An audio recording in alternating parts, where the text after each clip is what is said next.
So this is our third session. We have also just tried out the podcast because we realized that not everyone can come to today on a session like this. So I'm so blessed that we've got all of you here, but not everyone can come at a fixed timing. We thought we'd do podcasts as well. The podcast was meant to go deep into a certain specific situation with somebody, or to seek advice from professionals in our community and for those we know, who might able to be guides, who might have psychology background, therapy background, or just life experiences to share, be it parenting, in relationships, at work, and in life in general. We would love to hear your story. So anyone who's open and interested to have an emotional coaching session, we would do that. 100% privacy, and also PDPA. And you have full flexibility on how we want to conduct the coaching. Because what I did for the first session, we didn't record the coaching at all. We recorded a review of the coaching and with the consent of our coaching client. And that was fabulous. And we learned a lot through the challenges of this one brave young soul, that there's a message that Filipinos need to hear, especially those who have gone through a lot on their own and think that they are alone in a journey. And it's all the more important that while the journey can be a lonely one, there is a rich inner self where you can discern from and make aligned actions, thoughts, and decisions. And when we talk about alignment, you're bringing in the full body experience, the full emotional experience, the full logical experience of reasoning, so that we can take into all these factors and considerations and have a prudent choice. So emotional literacy is fundamentally something that in traditional societies and culture, Bevelyn, you might want to maybe share a little bit more what you think, but in traditional cultures and society, we are told that being emotional is not such a good thing after all. Bevelyn, what was your experience of this and your opinion? That if you show emotions, if you express your emotions and what you are feeling at that moment, you would be called overacting. Overacting. So it's a little bit of a drama, isn't it? Dramatic. Yeah, don't be dramatic. You can do it. But with the facade of be positive, you buried deep down those emotions with the unmet needs. And then those will pile up. Yeah. And then after that, you won't notice that you are exploding. So the bearing of it, Bevelyn, you hit the nail in the coffin there, because that bearing of the emotions, or bottling it up, or imploding within, and sometimes exploding as a result, or as a natural state. All these reactions when we allow the unexamined life to occur, which isn't about emotional fluidity. When we started, we talked about what is emotional fluidity. It's really about being able to allow the emotions to move through our experience and let them inform us through our body, through our thoughts, through our feelings, the sensations that goes around, to understand, hey, what's going on? Am I being impulsive? Just reacting as per normal because my nervous system is acting up? Or can I actually exercise some prudence, some reason to learn about, hey, what's my unmet need right now, right? So, I'm gonna just do a quick time check. We're gonna start at 9, so there's 3 more minutes. What I'll be doing for a start, we've got some people joining already. I'm just gonna wait another 3 more minutes. And I'm gonna go back to presentation.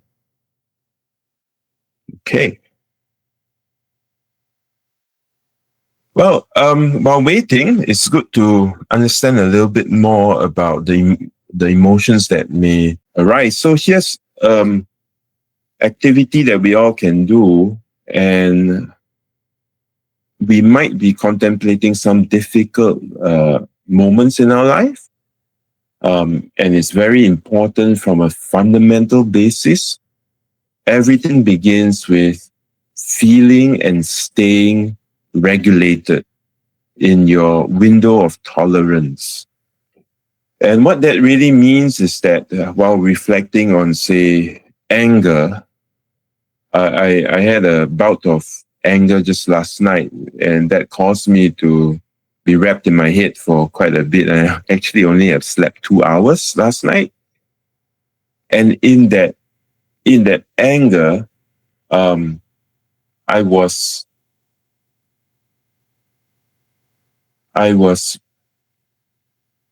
alerted to how responsive my nervous system is, and pleasantly surprised that instead of under functioning like I used to, meaning to say that my body takes the hit and it gets physically overwhelmed until it's tired out and I zone out or space out. Last night, I got into an anger mode. And for those who are wondering why this is a positive sign, it's really because I'm borrowing text from polyvagal theory. I'm moving from a dorsal vagal state to a more of a, which means a sleepy, tired, lethargic state, to more of a energized, fighting stage where I feel angry. And why am I angry? I'm angry because there are some boundaries that I have not maintained. There's some stressors that is currently going on in my life right now, and I haven't been able to secure the perimeter fencing to keep me safe within that boundary. And what that means is that if something else comes up that I need to do more of, even the tiniest details, admin matters, household chores, things to do, tasks, small little tasks, even driving the family around, all these add on and creep through the boundaries, the perimeter fencing, and makes me feel unsafe.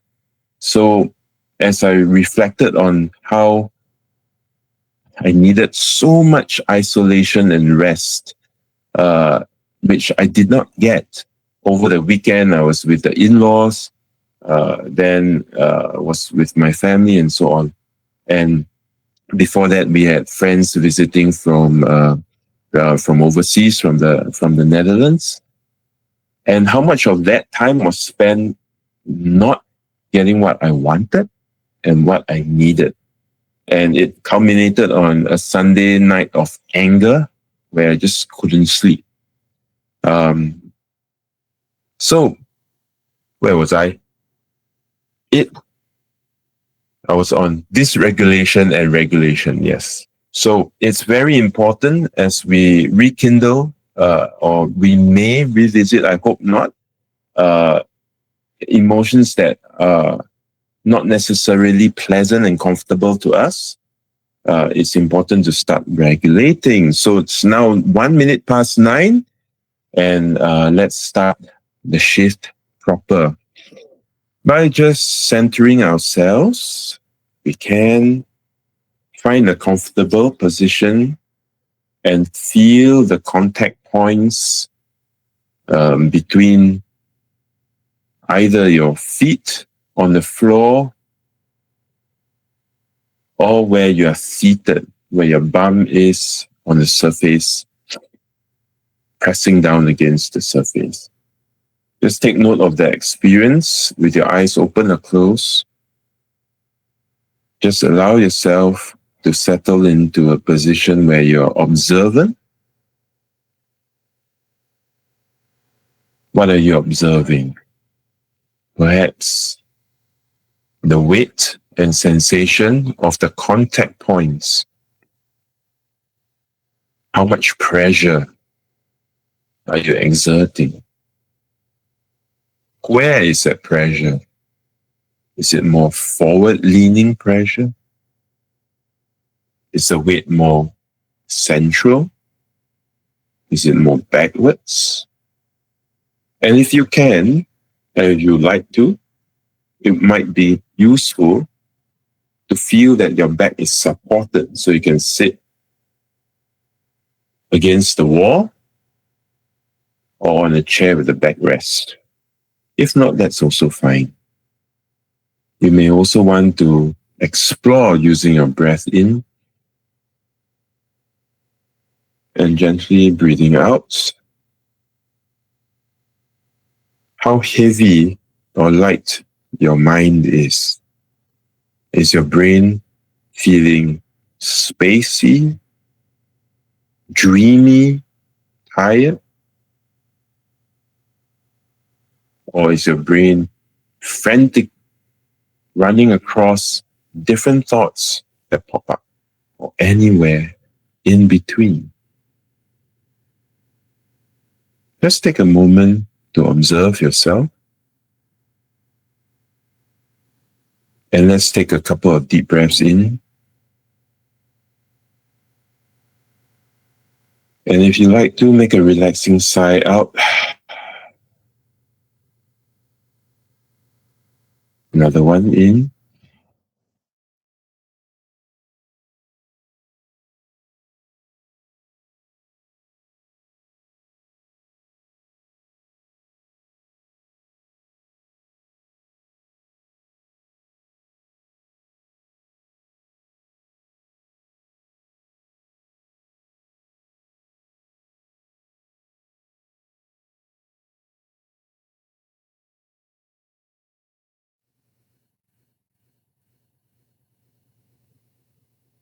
And breathe out.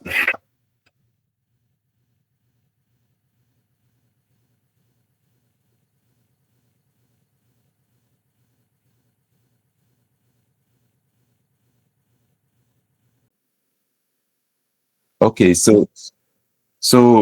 I was just about to end the little bit of a mindfulness awareness. Did I end that well? Okay, thank you very much. And okay, I'm so sorry, but things like these do happen, and when they do, especially as a day like today, um, perhaps we can have the audience start to share with us their emotions as well. So just the emotion journey by sending us a text and putting that on the Google Meet. So what we can do is later on, we will have a little exercise. And we can move into emotional literacy. Okay?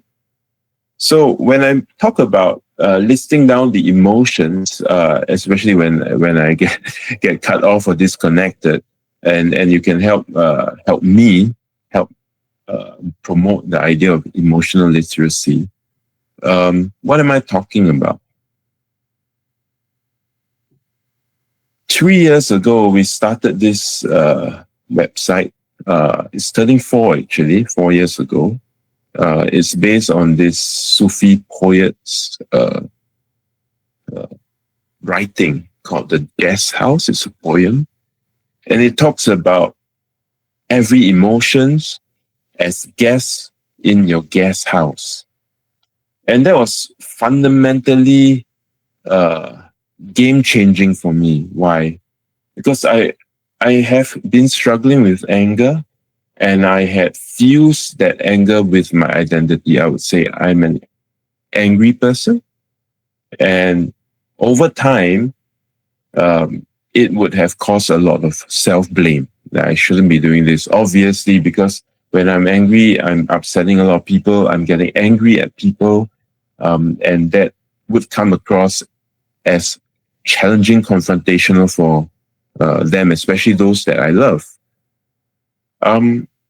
But it says, welcome and entertain them all because they are wise guides that could provide divine wisdom if you examine them properly. So then I started this feeling human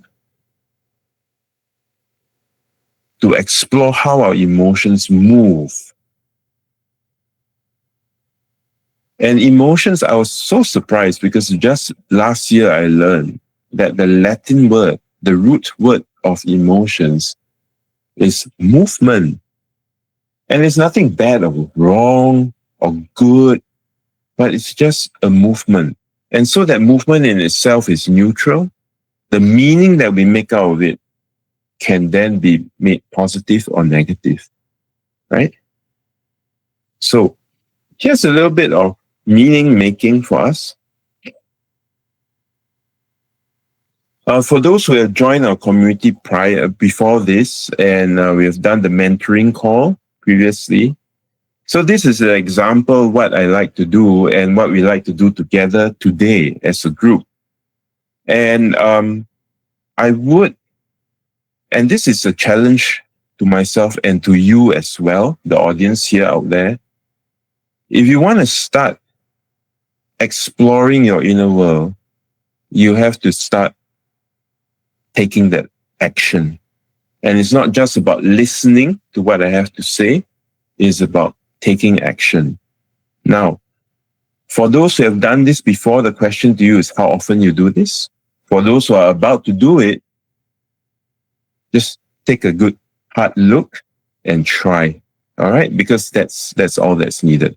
All right.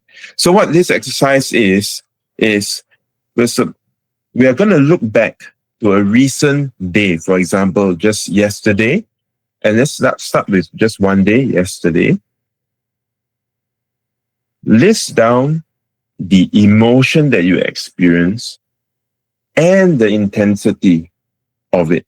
5 being most intense, 1 being slightly intense and not fully intense. So 3 would be middle ground, 5 would be really intense. You feel it like you've never felt it before, one of the peak moments that you've felt it. Okay, that kind of peak experience. So 1 to 5. So if yesterday I experienced anger 3 times at different intensities, I would just list them 3 different times. Even if they are in the same intensity because I experienced them in a different order, different time of the day, for example, I would still just list them down. It could be anger for the whole day. That's important to me because later on I'll share that I also experienced joy. There were moments of contentment because as I was trying to regulate myself, I went for a walk to buy dinner for the family to try to get my isolation. I get those needs met. They were just not enough yesterday. Okay? And I felt some impulsiveness, just that impulse to want to get out. It wasn't really strong and intense, but there was that. So I did experience all these many emotions. And so with this exercise, we're going to spend just 3 minutes doing this. And once you're done, I encourage you strongly to either paste all the emotions on the chat, or for those that you're looking at this from Facebook, you can put it in the comment section. And if not, really just write it down if you can. And if you don't have a pen and paper, put it in your phone. And if you don't have a phone, at least make a mental note of it. All right. So there's no reason why we are not going to do this for the next 3 minutes, starting from now. Okay. And if you do have questions, you can raise your hand. If we're good to go, give me a thumbs up when you're ready. When you're done, I'll just wait on it. All right. Thank you very much. Just testing. If you want to do a test, we can put a reaction here, celebration, because we're here to celebrate emotions or heart shape. Okay, keep going, Ignatius. We really feel encouraged by your thoughts and your words. Good job to me. But if you're still puzzled, show me this, like give me a question mark. If I'm doing a bad job, go ahead, tell me really directly, because that's how I learn. That's how Bevelyn can learn as well. And that's how we improve and grow the community, which is all what we want. Well, Bevelyn, well, nice. Okay, frustration. Oh, you were at frustration at 5. And you also had courage. That was nice. Okay, while others are still typing up their text, I'm still waiting on. Maybe, Bevelyn, you want to share what went on with you? Was this yesterday or when was this?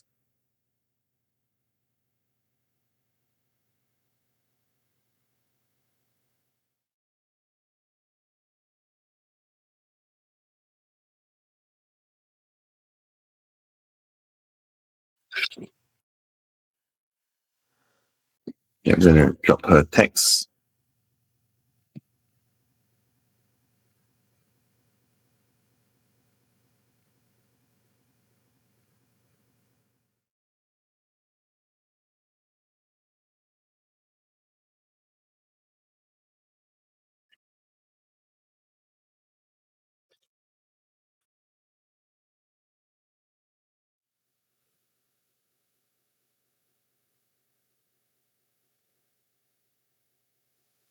Okay, maybe Bevelyn is not so ready yet. I'm gonna go ahead and write down mine. So I'm gonna work backwards from the night, right?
Yeah, I'm gonna write a physical sensation also.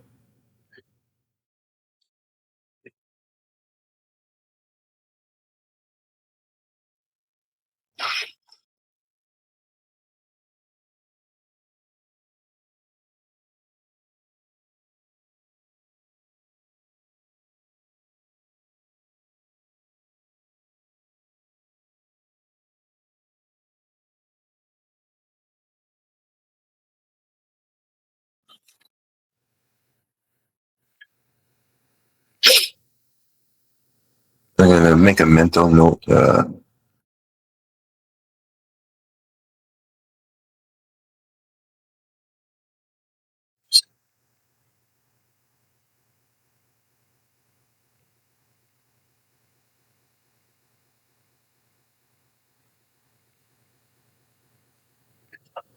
Taking experience. We have Brenda as well. Wow, this is lovely. Thank you, Brenda, for sharing. And this is an observation that is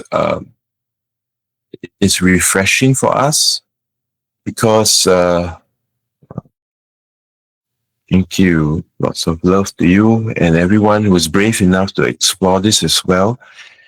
We realize that we, in the moment, there's a lot of negativity out there. But when we settle down and look at what happened and transpired, we are also open to seeing that there's lots more going on that balances out the day. And we can have self-doubt. And if at the back and throughput of that self-doubt is courage, wow, that's fantastic, right? Isn't that stepping into a new frontier and feeling good about it? But yet, there's also that frustration, and frustration comes with impatience as well, usually. Why? Because we know we want to get there. There's a part of us that's conflicted that doesn't want to get there, wants to protect yourself, want to feel safe, want to stand pat, stay put. And then there's that frustration. I should have done this. I could have done this better. Or there's a frustration that's at somebody else. Shouldn't somebody else have done this better than me? Or in double the time that I expected to? Why is it not happening at all? Why are things not moving? So that's frustration for us. And yes, there's always guilt, and guilt is a retrospective it puts us in the time frame of the past, looking backwards. And when we do look backwards, sometimes there's nostalgia, guilt, shame, regret. But at the same time, when we do move ourselves back into the present and also in the future, we do experience gratitude, gratefulness. That's also from the past, but we do experience hope at the same time. So it really depends on how we orientate where we are in our timeline. Are we present? Are we looking back in the past? Are we looking forward in the future? It also looks, this is a brilliant exercise that Dan Newby had shared at the School of Emotions that I really love, and I like everyone to have this practice. If you can do this at pockets of times a day, say you can do this 3 times a day. Heck, if you can't do this once a day. And you still can't, even once a week, or at any moment you think of it, I'm just going to write down all the emotions that I experienced today. And you realize that you are not a particular emotion. And your life is more complex in a rich way, dynamic in that sense, because it's not one-dimensional. It's not just a difficult experience, but we tend to get sucked into that. Okay. And so this is done for you to understand, to move through quickly. We do not want to dwell on, I was angry at 5, and then I go at intensity of 5 and I go into that situation, because that's not what our intention is. Our intention is not to re-trigger your nervous system, to get that bottom brain, the amygdala, fired up again. We want to stay at that prefrontal cortex level where you can use your reasoning, your logic, your emotions to understand what's going on. And we do that by doing a light touch, writing down intensity and also the emotion, and moving on from there. Okay, so this is a short exercise. Just a shout out to anyone. I know some of you just joined. Anyone who has not done it and wants to spend a little bit more time, just give me a reaction that is either thumbs down, no, please stay here. If we are good to go, give me the thumbs up like this, or give me something celebratory, or clap, whatever it is. Let me know so that I can move on. Yep. Hello, Raymond. We have Raymond who just joined. For Raymond, we'll try to catch up. I'll still move through, but what we are doing is a quick exercise of putting in your emotions and the intensity, and through a course of time period, reflecting backwards, say like what happened yesterday for you, or last evening for me. Mine all here was all last evening. Okay, so time to move.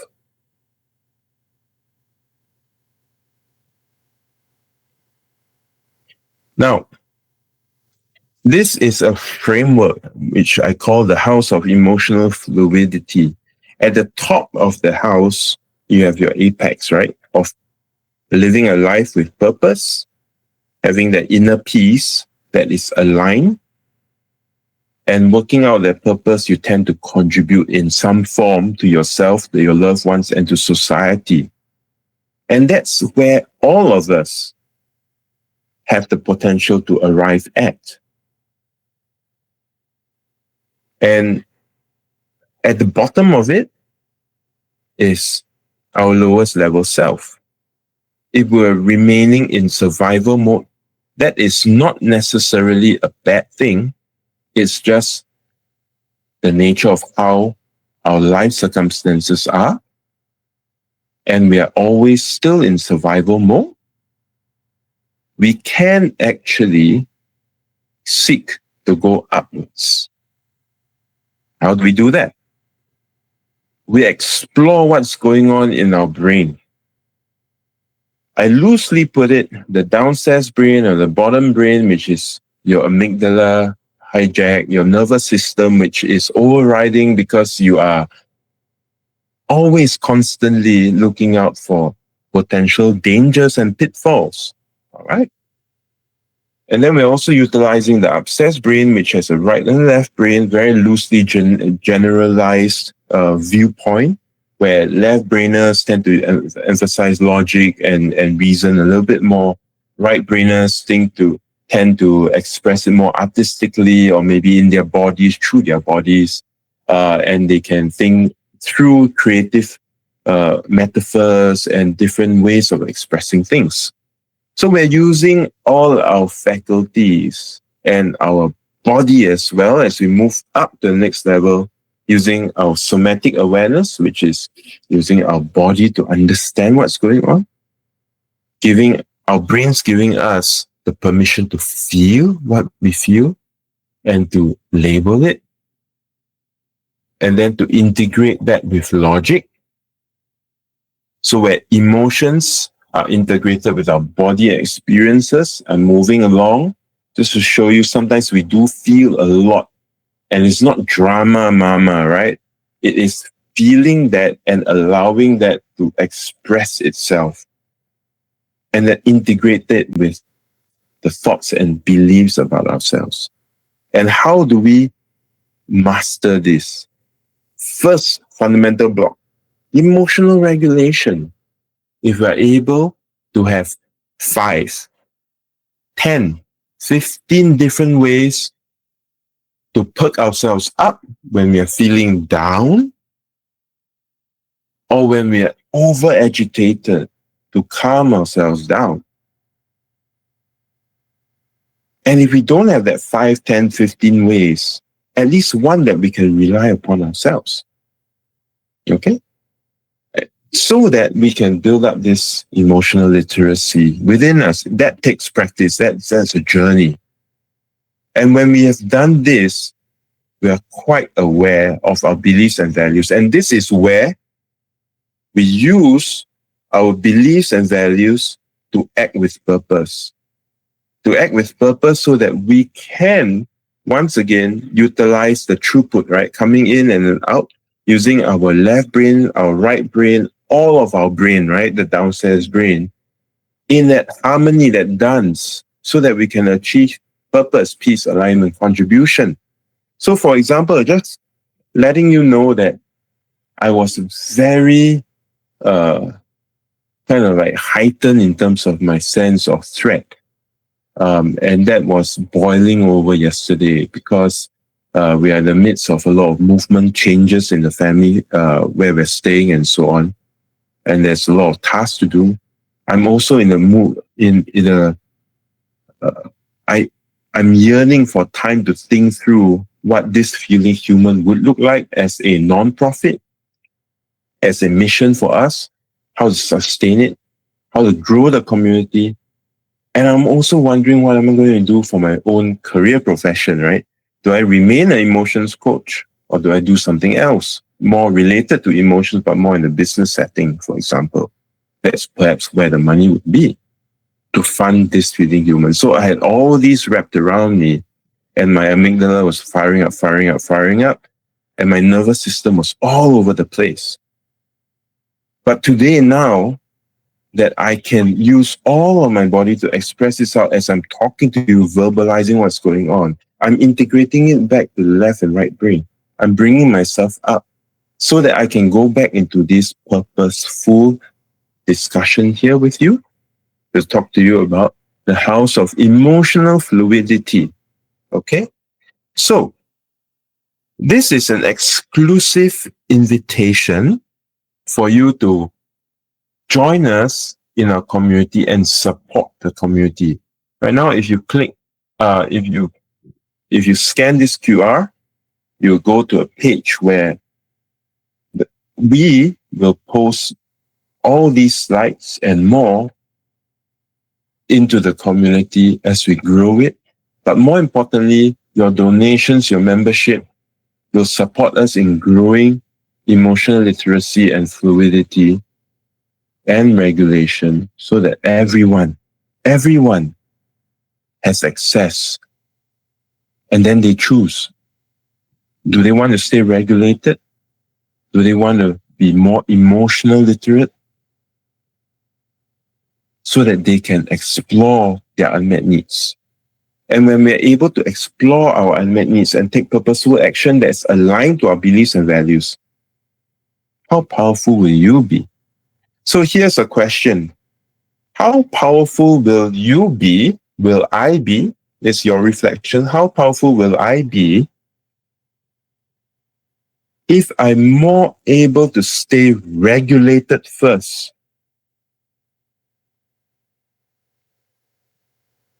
when I feel the need for regulation? Okay? We're going to start at regulation first. Okay? Yeah, I'm going to drop this. Oh, thank you. We have one more emotional literacy right up. Thank you for your participation. Maybe I'll change the question a little bit. What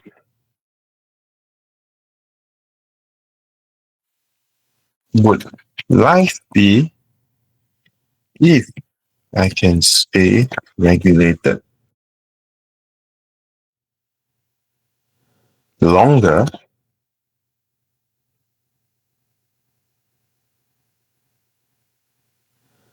through physical peace?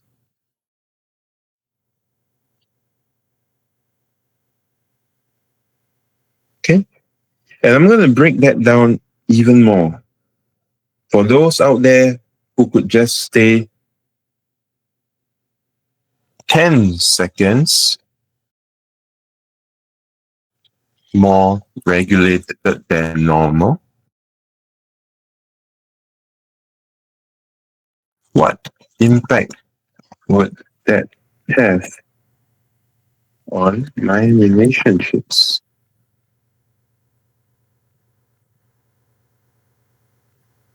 Just 10 seconds more. Okay. Someone raise a hand. You have a question? Feel free to ask. You can drop in a chat or you can speak in Tagalog. Bevelyn, would you like to translate what I've written into Tagalog? And you can put it in the chat group as well.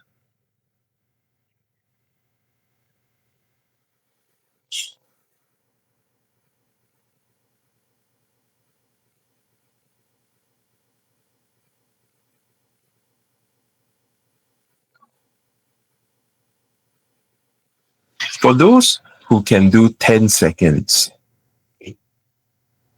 are thinking of that, right? Can I do this 10 seconds? You're going to practice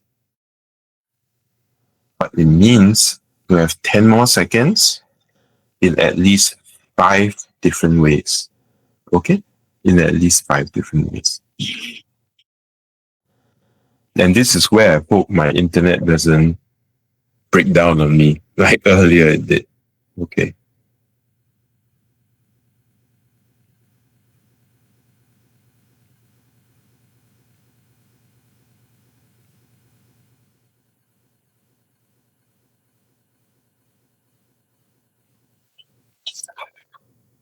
Okay, all right.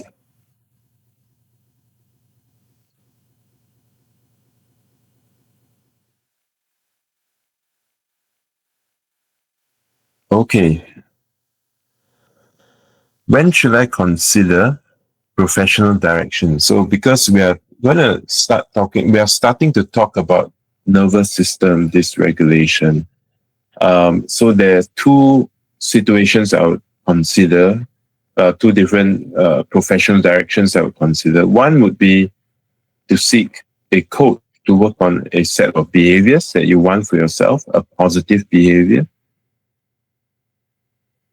The other one is to explore whether they are internal or intrinsic qualities or situations that can't actually really fully be resolved and you require professional help.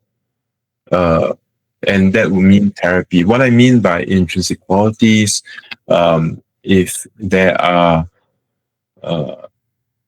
certain diagnosed conditions, for example, or situations that require professional therapy support, to help you move through a difficult situation, this is where you should consider seeking help with a psychotherapist, a counselor, or a well-being practitioner. If there are positive behaviors that you like to cultivate, you can, maybe it's in emotional regulation, you can look for an expert in that field, breath work, mindfulness practitioners. You can look for a behavioral coach or emotion-centered coach like myself. That's where you can consider professional direction. And that is for your personal discernment. But what I do offer is I do offer emotion coaching sessions. And if you click the Buy Me a Coffee link, I believe there's a special promotion for members to have 2 coaching sessions with me for free.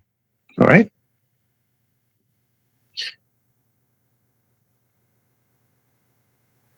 But so here's the 2 coaching sessions for free that I was telling you about.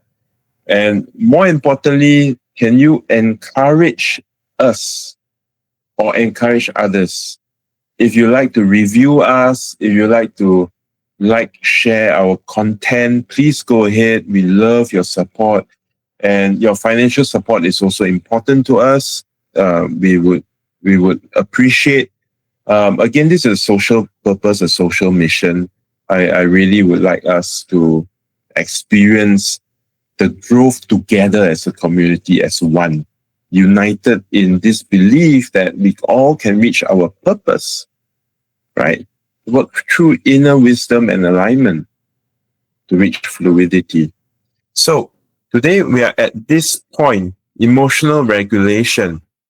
And the goal is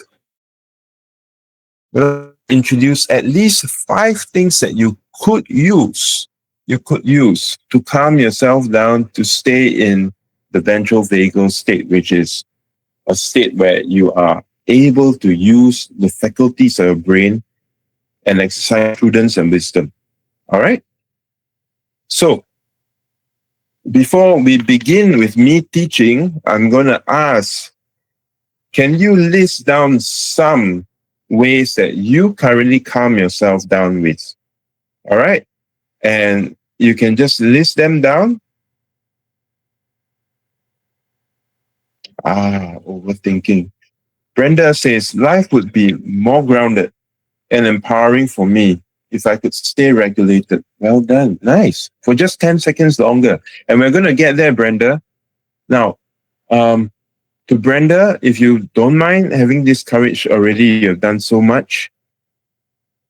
What are the couple of things that you always go to feel better about the situation? Sometimes perhaps even better about yourself.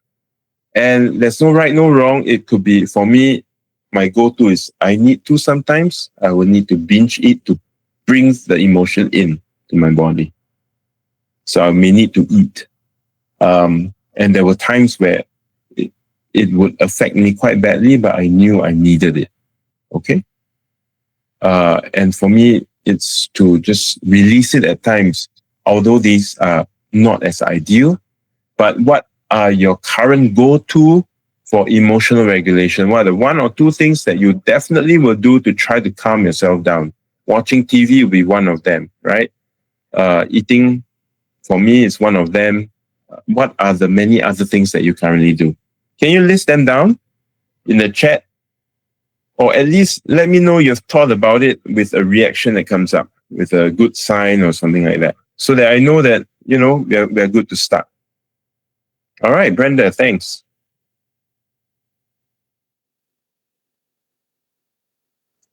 Okay, for those who are overthinking, right? Bevelyn says, there's a lot of things in my head. And that's what happened when we coach our our first and last podcast, not the last, but the latest podcast that we have, was our client was overthinking, and it was really much felt in the head, and also, of course, in the heart area. The chest area was very tight. Okay, so we're going to first work on this, and just going to pause for a moment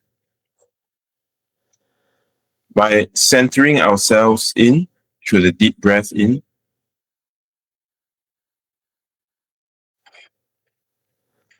And hold. Yes.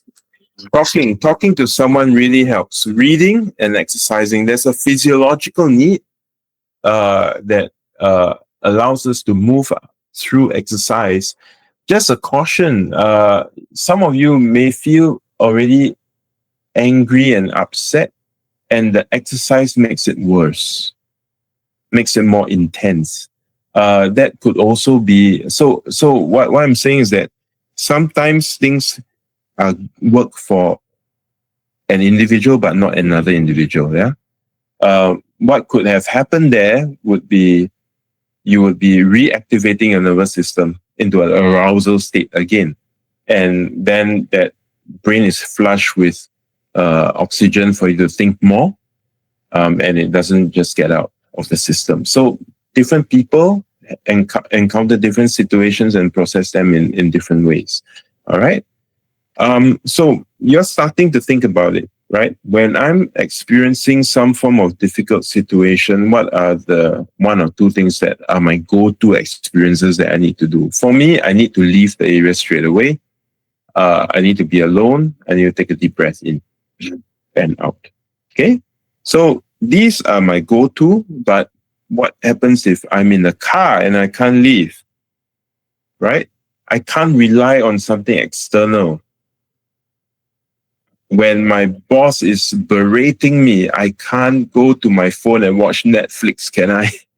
That's not possible, right? That might be possible, but at an expense that you might not wish to have happen to you. Okay. So what are the things that are within our control? We don't have to rely on gadgets, phones, computers, laptops, the music. We don't have to rely on any of these, and we can exercise some regulation. All right. The first and foremost is centering. Just allowing that space to be aware of what is happening in my body right now as I'm feeling angrier, as I'm feeling more frustrated. Right?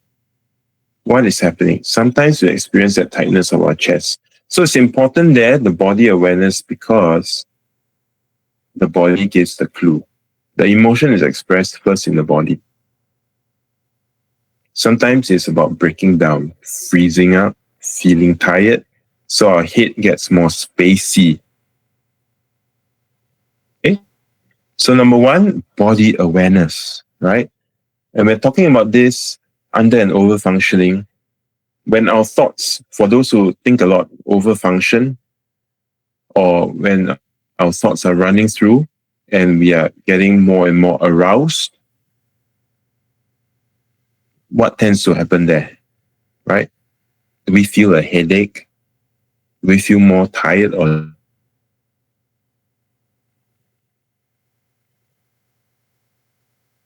stuck in the truth? What happens there? And for that, then is to allow the experience to move across the other parts of our body. Just the awareness and moving that, maybe through a breath. In and out. So what is 10 seconds? 10 seconds is 4 counts in and 6 counts out.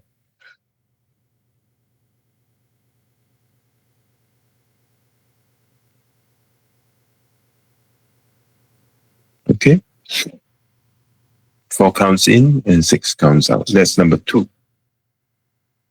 Number 3. You see me doing this? This is a neck rub, right? Just relaxing, stretching allows us to change our posture. Anyone goes like this, feel down, and they have their rounded shoulders.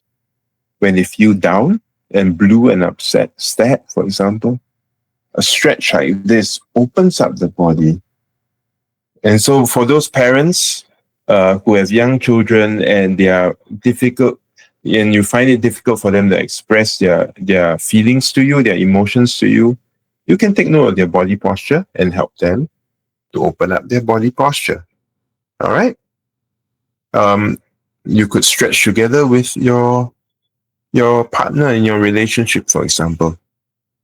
If you're feeling down and you want some support, you can do it together. That's all it takes to regulate. There's one more. Soft ice. Soft ice. Soft ice is a practice that nobody will notice that you're regulating. And I love it because when I'm in my head thinking about things, feeling frustrated, my eyes tend to get heavy here and the muscles here tighten up. What soft ice is imagine, the camera goes from a 1.0 times zoom to a 0.5 times zoom, right? And your eyes just open up. They become panoramic like an owl. And you soften and you feel this part, the muscles under your eyes, relaxing a little bit.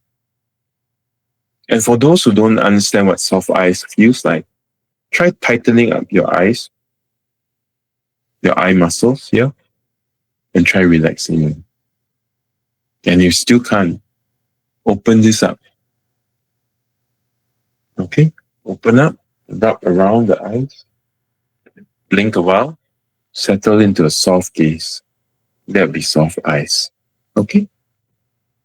Now, there are many more. For those who feel tired, what could help is to tap. Just tap your toes, tap your fingers. Just do a little bit of a neck stretch. Look up, change your posture. Take a deep breath in and out. Yes, to observe them. That's right.